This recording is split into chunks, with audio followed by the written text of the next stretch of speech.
কি ম্যাডাম আছেন কেমন? এই যে বৃষ্টি ভেজা, মনে হলো একটুখানি পড়াতে পড়াতে চপমুড়ি খাবো, কিছুই জুটলো না। 8টা বেজে গেল, পড়ানো চলছে। এবার উঠে খাবার করতে হবে করে। আর কটা সাবজেক্ট তো দেখো, মা মেয়ের যুদ্ধ চলছে এখন, তাই তো? হ্যাঁ, এখনো 2টো সাবজেক্ট বাকি, 9টা বাজতে গেল। তো বাইরে ঝুমঝুম করে বৃষ্টি। মা মেয়ের পড়াশোনার যুদ্ধে আমাদের এই খাটের অবস্থাটা দেখো। তাও দিদি, চারিদিকে বই ছড়িয়ে মেয়ে পড়াশোনা করছে। মেয়ে এইভাবে কতক্ষণ পরে দেখা যাক। বাবান বই গোছাবো তো আজকে?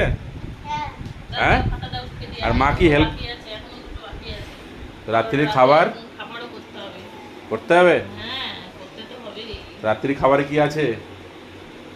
এখনো জানি না কি আছে, করতে হবে। আটা রুটি করবো, আর কি করবো কি জানি, দেখি। বৃষ্টি হচ্ছে, মনে হচ্ছে একটু জমদার কিছু খাই, মানে খিদেও পেয়েছে। সেই দুপুরে খাবার খেয়েছি আজকে, মনে হয় কোনো একটা। দমদার কি খাবে? মুখমণ্ডলটা তো দেখতে খুবই সুন্দর লাগছে। সুন্দর লাগছে। হ্যাঁ? আমার খুব কষ্ট হচ্ছে, অসুবিধা হচ্ছে। তোমার কষ্ট হচ্ছে? আমি তাকাতে পারছি মাম না। কেমন লাগছে বলতো মাকে দেখতে? জ্যোৎস্না ম্যাম। জ্যোৎস্না ম্যাম কি সেটা জানি না, তবে দেখতে বেশ ভারী মিষ্টি লাগছে চশমাটা চোখে দিয়ে। মানে লুকটা চেঞ্জ লাগছে একটু। তো বন্ধুরা, না, আমি এর আগের ভিডিওতেও বলেছি